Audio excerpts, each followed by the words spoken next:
Wake up. It's the Sleep Unplugged podcast, episode 116, Sleep Unplugged Book Club number 1, Bouncing Round the Room. Welcome, everyone, to the Sleep Unplugged podcast. My name is Chris Winter. I'm a neurologist and sleep specialist and your host for this special edition of the podcast. If you're new to the Sleep Unplugged podcast, welcome. If you're a veteran, welcome back. We're glad you're here. If you'd like to get in touch with the podcast or the show, you can reach us through social media. I'm at Dr. Chris Winter Instagram, Dr. Chris Winter Twitter, Dr. Chris Winter TikTok, Blue Sky Threads. We have a YouTube Sleep Unplugged page where we post the video content of all of our podcasts. We also have a Spotify playlist where we post the music that we talk about at the top of every show. This is a new podcast. It's always fun as the podcast evolves to create new sort of items and traditions on the podcast. And lately, I am awash in some really interesting new sleep books that some wonderful people have sent me. None more wonderful than the book we're talking about this week, Navigating Life with Restless Legs Syndrome by my good buddy, Andrew Spector. So I got all these books and I thought it'd be kind of fun to sort of announce the episode ahead of time, and we could do a sort of book club. So there's two things happening with this podcast that are new. One is the book club. It's going to be our first. The second is we're revisiting a topic for the first time. So episode 13 of the podcast was Restless Legs Syndrome, You Gotta Move. And that was recorded back in 2022. So it's kind of fun to now, 2 years later, revisit the topic and make sure it's up to date and that we're as current and evidence and research based as we can be. So I'm really excited for this episode of the podcast. As you know, we always start each episode of the podcast off with a comment, correction, or criticism. This week we have, I guess, would be a compliment from who I will name V to protect her identity. And V wrote, "My good friend shared your podcast and book, The Rested Child, with me. I think it was probably because I have a neurodivergent 5-year-old and toddler twins on different sleep schedules, not to mention my sleep apnea and sleep habits. While we still have much work to do, you have really changed my outlook on being able to manage and feel okay about all of our unique sleep schedules. I'm now a big enough fan to join the Sleep Unplugged Trucker Hat Club. Do you by chance have any hats left?" Yes, we do. The hat is on the way, V, and we're really excited that the content we're putting out there is reaching somebody and it's helping. That is extremely exciting. I look forward to hopefully you sharing with the audience a picture of you or maybe one of your children wearing the hat, and we'll post that on social media for everybody to see. Trucker hats are available. Of course, if you're a longtime listener of the show, you know that the trucker hat is the award we give out at the end of the year for various categories. We have a year-end award show on Sleep Unplugged. And I believe that this book, Navigating Life with Restless Legs Syndrome, is absolutely in the running for the Sleep Unplugged Sleep Book of the Year, which is really exciting. So we always start the show off with some sort of musical reference. Last week, we talked about Fish briefly because I was staying with a buddy who's a big Fish fan. And so I thought, what better song to pair with Restless Leg than the final song off of Fish's sophomore album, Lawn Boy, Bouncing Around the Room. And I'm going to quote the beginning of that song just because I think it's uniquely positioned as a sleep song, a Sleep Unplugged song. So here's the lyrics. "The woman was a dream I had, though rather hard to keep. For when my eyes were watching hers, they closed and I was still asleep." So I'm not a huge Fish fan. I don't know a lot about the band. I did see them in concert when I was a student at UVA. In fact, I worked the concert and met the band, had a conversation with Trey and bass player. They actually gave me picks, which I still own somewhere. And Fish is sort of special to me because, like Dave Matthews, who was born at the University of Virginia in Charlottesville at the time that I was going to school there, this group was born from the University of Vermont, where my youngest son goes. In fact, their very first concert happened December 2nd, 1983, in the Harris Mills cafeteria at the University of Vermont. They played a whole bunch of covers and classic rock, including two Grateful Dead songs, which is really appropriate because they have become sort of this generation's Grateful Dead. Meandering concerts, massive following, people. I was at a coffee shop in Cleveland, I believe. It was called Ocelot Coffee. And I was like, "Hey, where'd you get the name?" He said, "Ocelot, it's from fish." And I was like, "Oh, I'm not a big enough fish fan to know that." And the guy was serving me coffee. He's like, "Yeah, I'm getting ready to see my 26th and 27th shows." I love how fish fans, rank themselves based upon how many concerts they've seen. The other big song I always liked from Fish was Fee. It was actually off their first album, but early editions of Lawn Boy, their second album, actually had a copy of that on there too. So we'll put Bouncing Round the Room on the Sleep Unplugged Spotify playlist number 3. And you can find that on Spotify. You can find all the music that we put on there. So let's get into the book club. So here it is, Navigating Life with Restless Legs Syndrome by Andrew Spector, MD. I'm going to read a little bit about Dr. Spector. I think it's always important when you're getting sleep information from somebody like me or reading a book that we understand where this information is coming from. And I'm going to read a little bit off of the Duke University website, where Andrew Spector is a associate professor at Duke University, associate professor of neurology. So he, like me, is a neurologist. All the sleep greats are neurologists, right? That's a jab at my non-neurology sleep buddies. Of course, I'm kidding.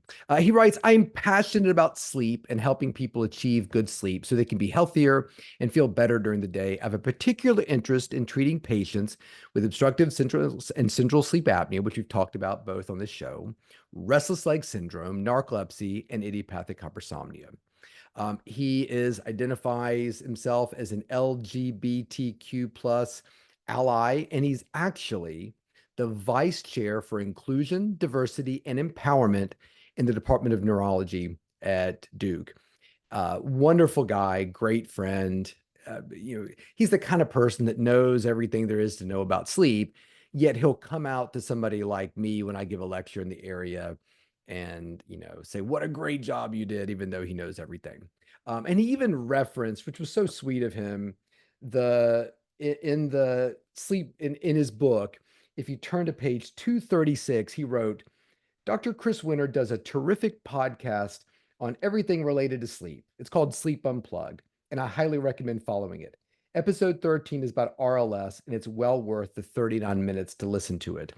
30 minutes if you subtract out the conversation we had about the Rolling Stones and You Gotta Move and where that song came from. So I'm really excited to talk about this book and dive into it. And I'm going to tell you why. So I have been in sleep for a long time, and it's fun. It's a great field. And it's really great because if you listen to this podcast and you listen to some of the episodes about narcolepsy and other sleep disorders, there's real progress being made. And we've got medications for narcolepsy coming out of our ears now that we didn't have when I was training. So in just the span of my career, there's been a explosion of sleep treatments for things like narcolepsy. Let's talk about the explosion of treatments for individuals with restless leg. Do you hear the crickets, or is my software filtering it out like it did the white noise in that first episode that I did? Silence, right? Because there hasn't really been. And I'm deep enough in my career now, and I've seen patients long enough now that, man, anytime somebody wants to drop into the field of sleep some novel treatments for restless leg, we are waiting for them because they are in desperate need. So I was really excited to get this book. I think the book just came out September 3rd. I think I've already recommended it to 30 patients. I mean, every patient who has restless leg, I just keep it right here at my desk. And as I talk to patients, I show it to them. I'm like, hey, you should order this on Amazon. It's paperback. It's not going to break the bank. Read it. A, educate yourself about restless leg. Be the expert, no more than your treating provider. And B, I tell my patients all the time, if you come across something here that you think might be applicable to your treatment that I'm not considering, let's talk about it. I'm looking for knowledge deficiencies, which is why I'm really excited about this book. And I really enjoyed reading it. So let's dive into it. A couple things about this book. I found it very easy to read. So, as a sleep specialist, as a neurologist, as a scientist, I don't find it elementary. But as I put myself in the position of a patient, I don't think it would be that hard to understand too. So, that tone where you can talk intelligently to a patient as well as a colleague, all in the same book, it's kind of a rare skill. You're kind of one or the other sometimes. And I really like some of the things he says. That the chapter on opioids, I thought was really compassionate. The whole book is compassionate. It just kind of has that tone to it that, look, we're going to figure this thing out together. I might have some knowledge, but your experience of the condition, let's figure this thing out. So the first thing I really liked about it is it does a great job of explaining restless leg syndrome. It doesn't go too deep into the weeds. One of the things I liked what he said, it was on page 35. I want to read this to you because it kind of goes along with, okay, most books talk about the pathophysiology and primary restless leg syndrome, secondary, etc. And I like this. And I'm quoting Andrew on this. And again, we're not going to get too much. I don't want to put all the information from the book out there in this podcast and make it such that Andrew's calling me up thinking, hey, Chris, nobody's buying my book because they get everything from it from your podcast. So there's plenty of surprises left in the book. But I will read this because I think it's important. Most likely, your provider will not spend much time trying to sort out different causes for your RLS other than maybe, check your iron levels. This is because providers do not have a good way of differentiating different types of RLS, and treatment guidelines do not specify certain drugs for RLS from different causes. As a result, determining if your RLS is coming from your brain, your oxygen levels in your legs, or your nerves does not have a significant impact on your treatment options. Your RLS should be treatable even if the reason for it is never revealed.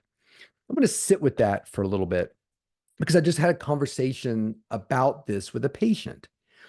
And the conversation was really more about, oh, I just wish I could understand why some nights my restless leg is bad and some nights it's not.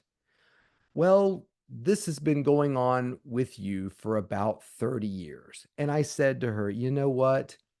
I would put that burden down because number one, it's very unlikely you're ever going to figure out what it is that made your restless leg bad on Tuesday, but not the previous Monday. And I think Andrew is really hitting on something that's really important.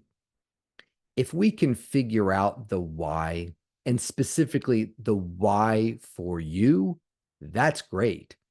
But as neurologists, I think we're just kind of comfortable as a group, sometimes not knowing the why. We've got a lot of maybes. Maybe it's this, maybe it's that, maybe this is what's going on in you. But I think of it all as a big funnel. The whys and the studies and the history and the data points, and it all funnels down to a little teeny nozzle, and out of that nozzle come the treatment options. And listen, it is important sometimes to understand the why if you can, because it will affect the treatment options. But for restless leg, to some degree, it's largely irrelevant. We've got a small group of treatment modalities that we can use, and there's a very good chance that hopefully one of those will work for you or two or whatever. But understanding the whys are not terribly critical to getting you treated, if that makes sense. So I just wanted to point that out because I thought that was great. The next thing that I will move to which is kind of happening around pages 19, 20, and 21, is his discussion about iron and restless leg syndrome, which I think is really important. It's important because it does offer a glimpse into the why, but it also offers a treatment pathway that I think is extremely important and is often missed. And in the restless leg episode, we did episode 13, I talked about ferritin, and ferritin is sort of a lab test that you can do that measures iron stores. And I believe in that episode, I talked about when I was training, a ferritin level of 100 was sort of the cut point, that if you were below 100, perhaps supplementing iron and iron infusion, iron supplementation might be helpful to treating your restless leg. I think I explained in that episode that through my career, I just never saw a lot of benefit in that group that had ferritin levels between 50 and 100. So consequently, I kind of created my own cutoff, which was, if somebody's got a ferritin level of 70 or 83 or 69, I'm not going to push the iron too hard, just because earlier in my career, treating those individuals did not seem to create a lot of benefit. Now, if you ask me, Chris, you made that decision based upon how many patients?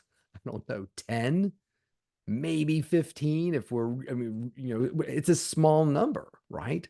We don't see that many people that fit the criteria and get the ferritin and have so it wasn't a lot of people.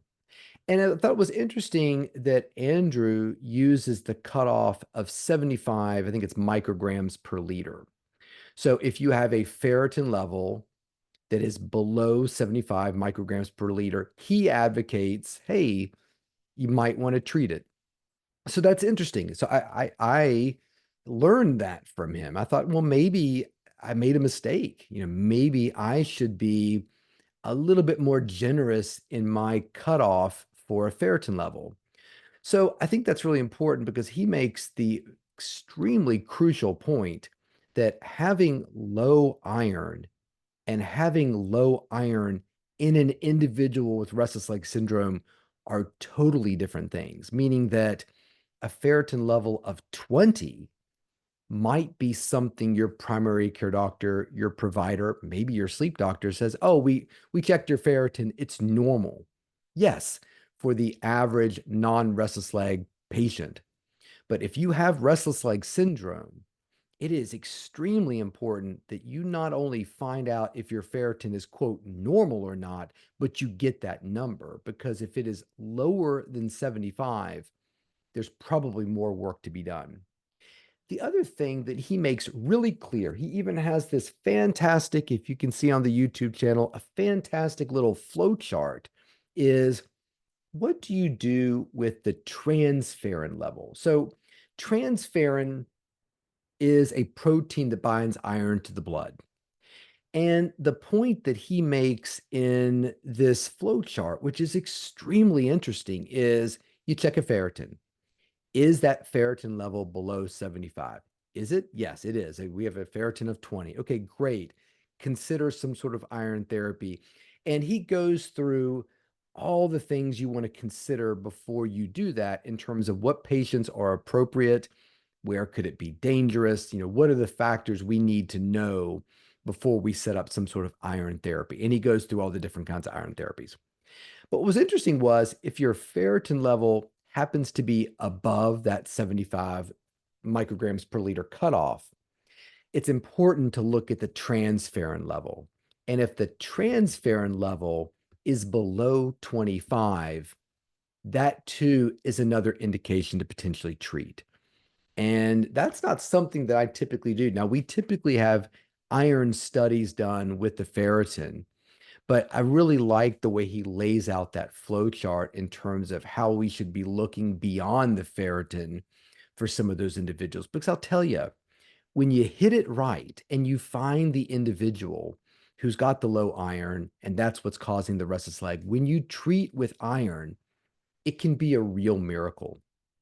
So I think that's extremely important. Now, the other thing that I think is really important with the iron therapy, and he goes on to talk about this later, is that for the patients who've had iron therapy and it's worked, you got a person with restless leg and they come in and their ferritin level is 3, and you give them an iron infusion, and after the iron infusion, you take the ferritin again, and now it's 203. And they're telling you, wow, this is so great. I feel so good, that you can actually retreat with ferritin. So, a couple things. Number one, give it time. Andrew makes the great point that you may not see benefit from that iron right away, that it can take weeks for that iron to get from the blood, cross the blood-brain barrier, and get into the brain. So that's really important. So, be on the lookout for the next few weeks, not the next few minutes or hours after the infusion. Now, and I've seen this before. A patient says, hey, you did an iron infusion for me 6 months ago, a year ago. I feel like my restlessness is coming back.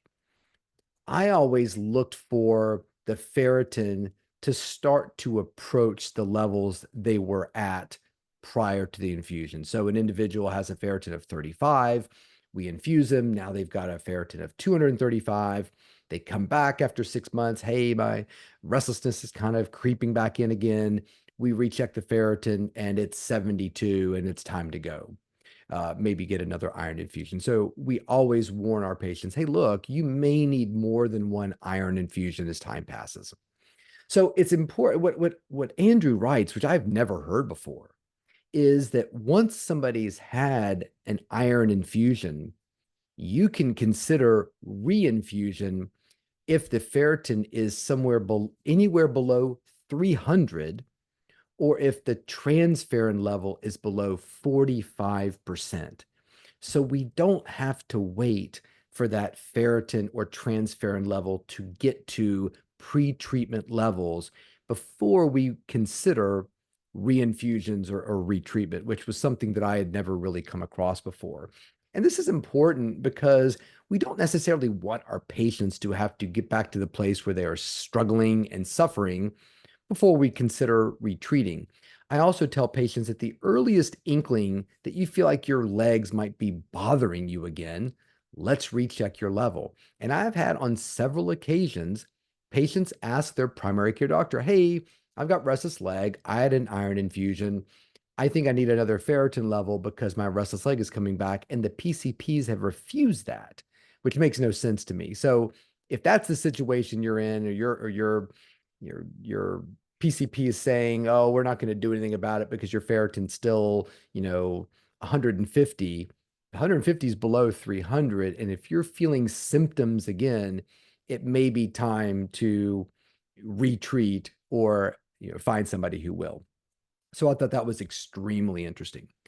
The other part, I should say that not the other part, that implies there's only two. The next part of what I really liked about the book was chapter 4, consequences of RLS. And I'm not going to get too into them, but this is another thing that's really changed over my career, which was, hey, restless legs important.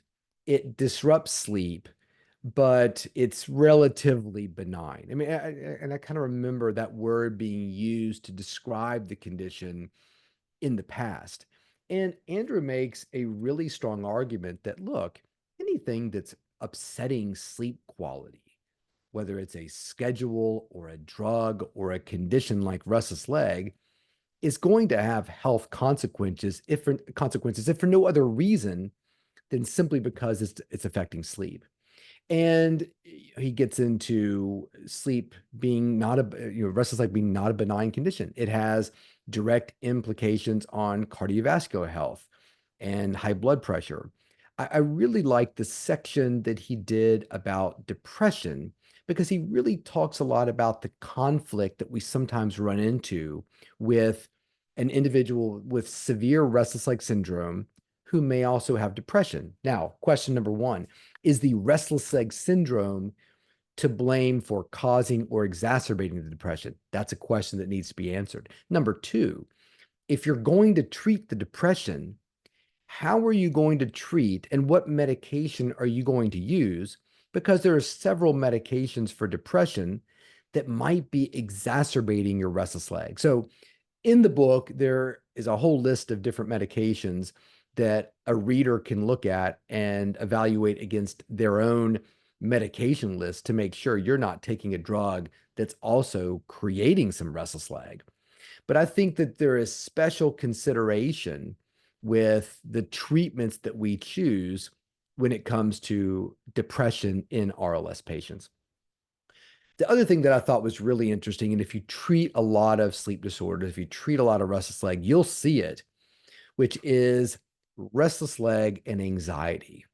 There is a strong association between those two conditions. In fact, that association probably has some causative relationship there that when you start to have restless leg, like when I get on the plane, I'm a little anxious as the door is closing and I'm sitting next to somebody that I don't know and I've got the window seat and I'm kind of pinched in there, by this individual. Oh, I hope that I don't have restless leg. I'm getting ready to fly to Vienna, Austria, and I'm a little anxious about restless leg on the flight. Now it's a day flight going over, but it'll be more of an evening flight coming back. And I have some degree of restless leg syndrome, particularly on kind of late flights we've talked about before on the show.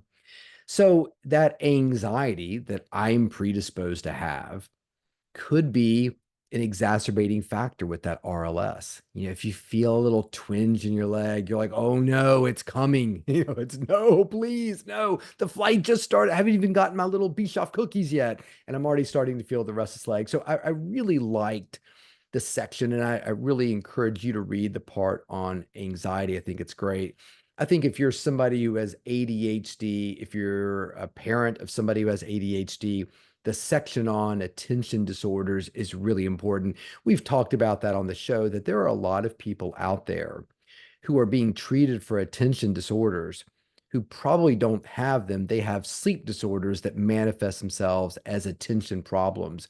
And that's certainly in there as well, too. The final thing I will say about the condition not being benign, and Andrew gracefully talks about this, is the relationship between restless leg syndrome and dementia.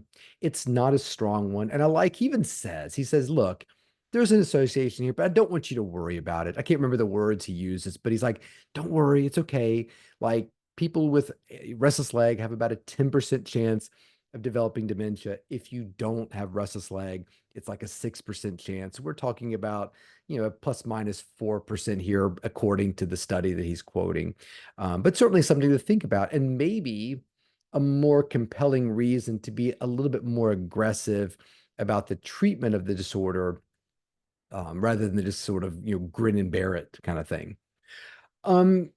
So the other thing so the next part of the book that I thought was awesome and I really gravitated to as a provider, and if you're a sleep provider or a healthcare provider, page 71, chapter 6, treatment of RLS without prescription drugs.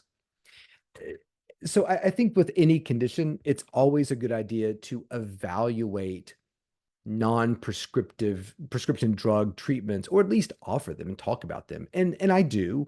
And we've talked about on the show. We did a whole episode on weighted blankets.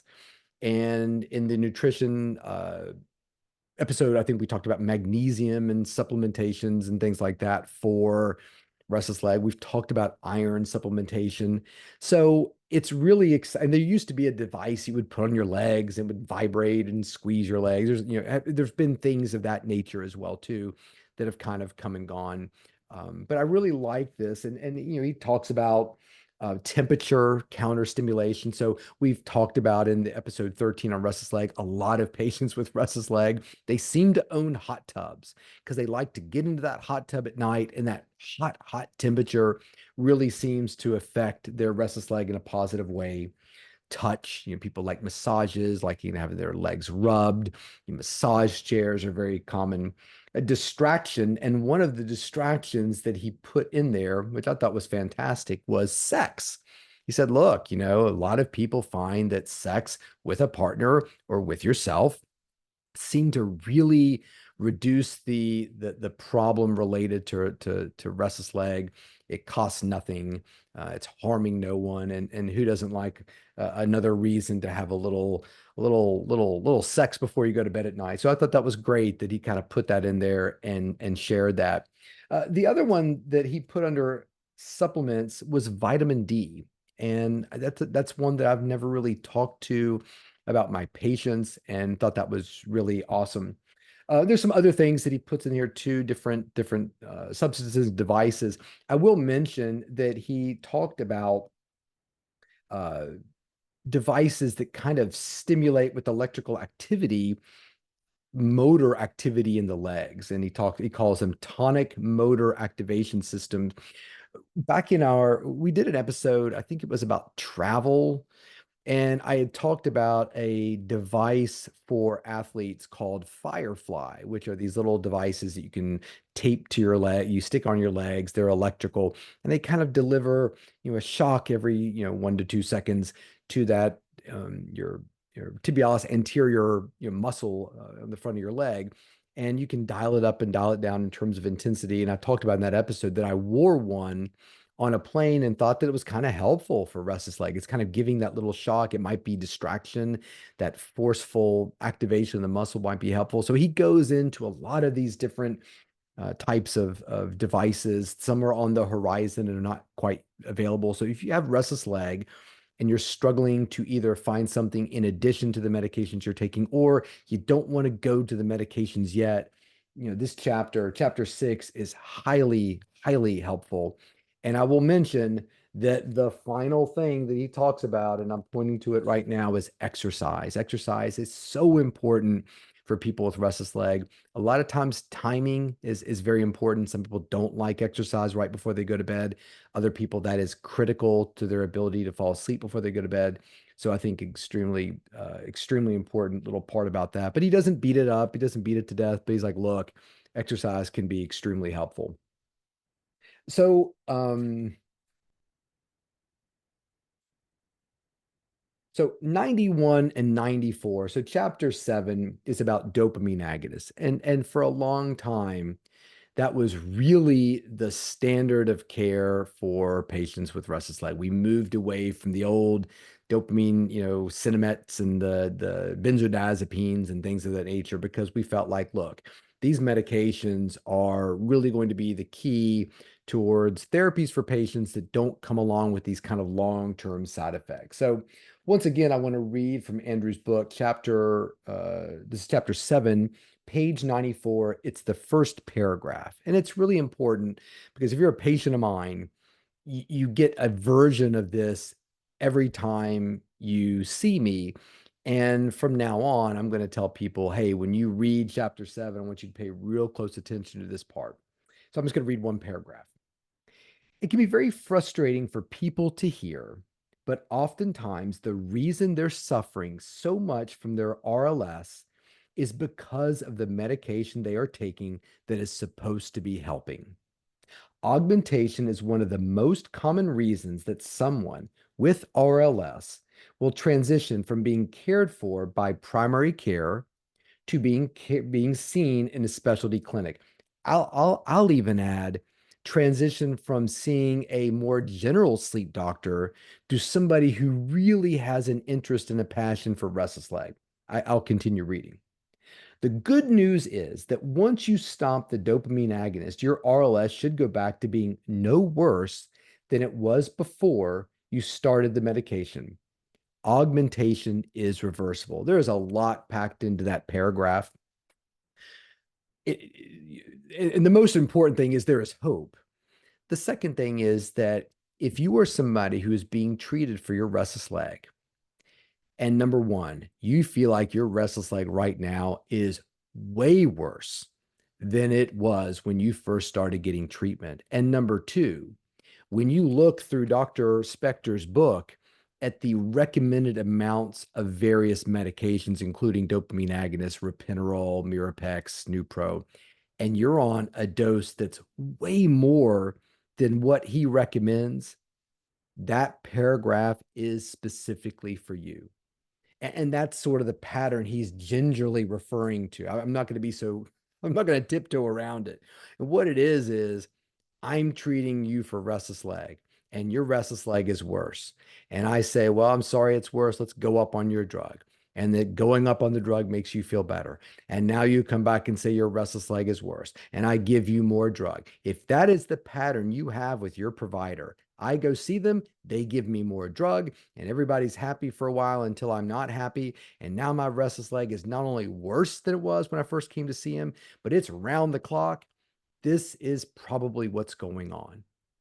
I don't really believe that RLS worsens that much by itself, but without the proper medical care, it absolutely can. So the same things that are out there and designed to help us can absolutely hurt us. I'm going to quickly mention chapters 9 and 10 because I think they are extremely important and ones that I read several times.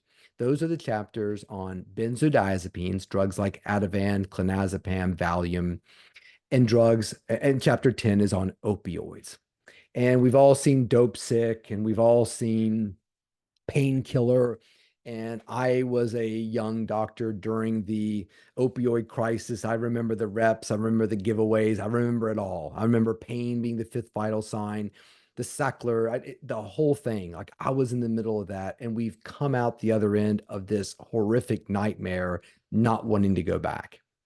So it's interesting to read the chapters on benzodiazepines and opioids because we are starting to kind of circle back as a field and look on these treatments a little bit more favorably in individuals who A, know what they're doing with these drugs, and B, are following their patients and educating their patients very carefully. So, do I think that the average patient with restless leg syndrome needs to be on an opioid? I do not.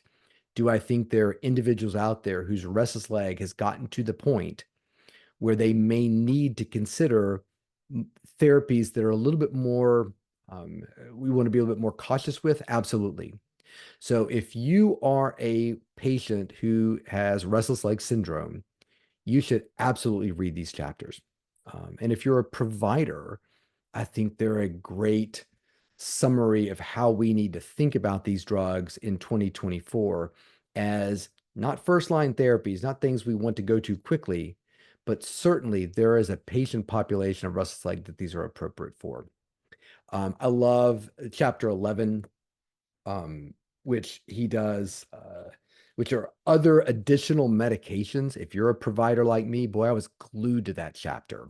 And again, I'm not going to give away the ending there, but I was taking notes and highlighting all kinds of things there because I was thinking as I read chapter 11, that patient of mine that I see this would be a really interesting thing to try with them. And so again, read these chapters if you have restless leg and talk to your provider. Say, hey, look, I was reading chapter 11. I know it's not standard, but how would you feel about trying a little clonidine in me? Or some of these anti-seizure medications, particularly before we jump to the opioid benzodiazepines. He also talks about information for caregivers. And on page 161, and very important, if you're somebody who struggles with insomnia, restless leg can be a big factor in that as well too. So, page 161, RLS and insomnia. I encourage everybody to read that. Even if you don't have restless leg, but you have insomnia, there are a lot of people out there with insomnia that is being caused by restless leg that you don't know you have. So that's it. Navigating life with restless leg syndrome. This is solid gold. Look, my copy is already kind of beaten up, and I'll, just so excited to have it as a reference, and excited that my buddy Andrew autographed it. It's being put into the running for the Sleep Unplugged Book of the Year. Buy it. You can find it on Amazon. It's not expensive. Read it, educate yourself, empower yourself. So that's it. Sleep Unplugged, Restless Leg, done and dusted. We'll do another book club in not too long. Got a couple book ideas out there. So pay attention to my social media. Instagram will announce any upcoming book clubs on there. So follow me on there. Please like and subscribe to the podcast. If you have time to write a review, that'd be great. Want a trucker hat? DM me. It's $25. And until next week, sleep well, especially if you're bouncing around the room.